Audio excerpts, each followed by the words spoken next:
Lietuva yra tikrų tikriausias ežerų kraštas. Ar žinojote, kokios įdomybės ir paslaptis slepiasi ežerų dugne? Taip pat, kiek dar neatrastų radinių mūsų ežeruose. Ankstesniam video apžvelgiau, kokios įdomybės slepiasi Platelių ežere. Dabar pasigilinsiu į kitų ežerų dugną. Pradėsiu nuo giliausio ežero Lietuvoje. Tauragno giliausia vieta siekia 62 metrus. Čia tikrai neegzistuoja kokia nors Lochneso pabaisa. Tačiau panėrus galima pamatyti įdomų reljefą. Taip pat ir nuskendusių valčių ir kitų neatrastų radinių.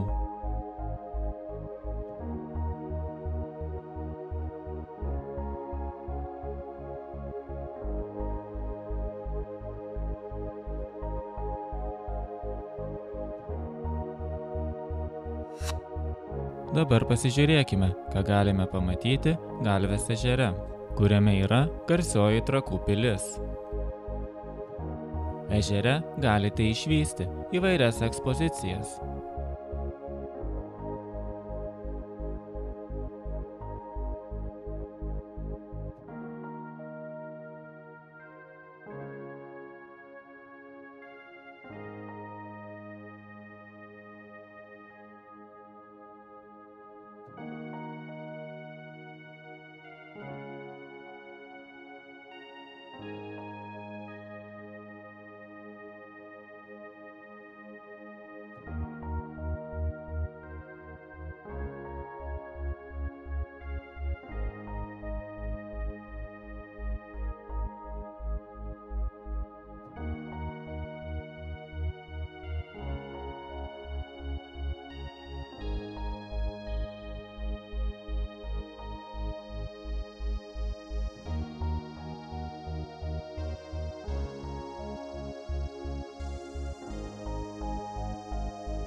Taip pat negalėčiau nepaminėti viename iš Trakų ežerų rasto 17 metrų ilgio medinio laivo.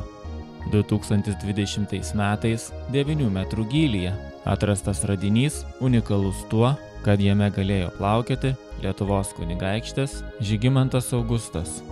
5,5 metro pločio didžiulis laivas buvo prikrautas plytų, kurios buvo skirtos kažkokio objekto statyboms.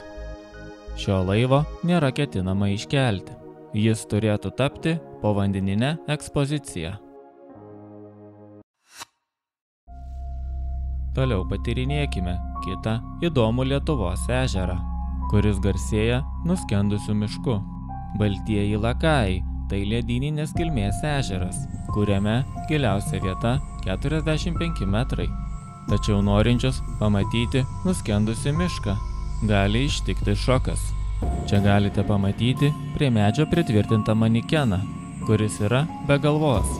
Šitas vaizdas man primena vieną siaubo filmą apie nuskendusi namą.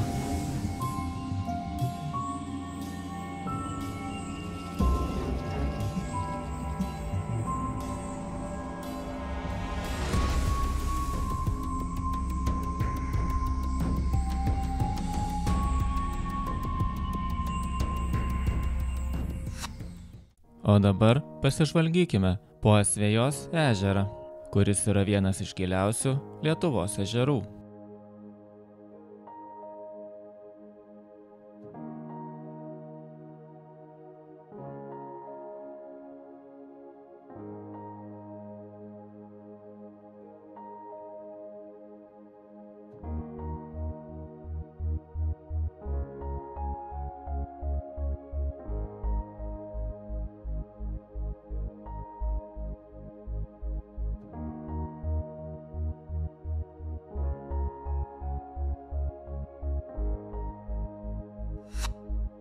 Dar vienas Lietuvos ežeras turi įspūdingą archeologinį radinį.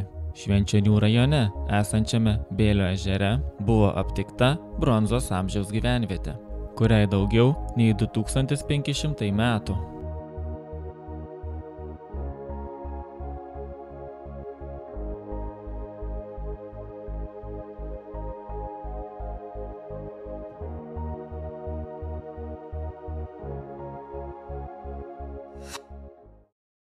o pabaigai vaizdai iš kitų Lietuvos ežerų.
Jeigu norite, kad pagvildenčiau temą, kuri jums yra įdomi, parašykite komentarą.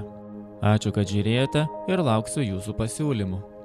Ir jeigu nepaspaudėte, paspauskite prenumeruoti.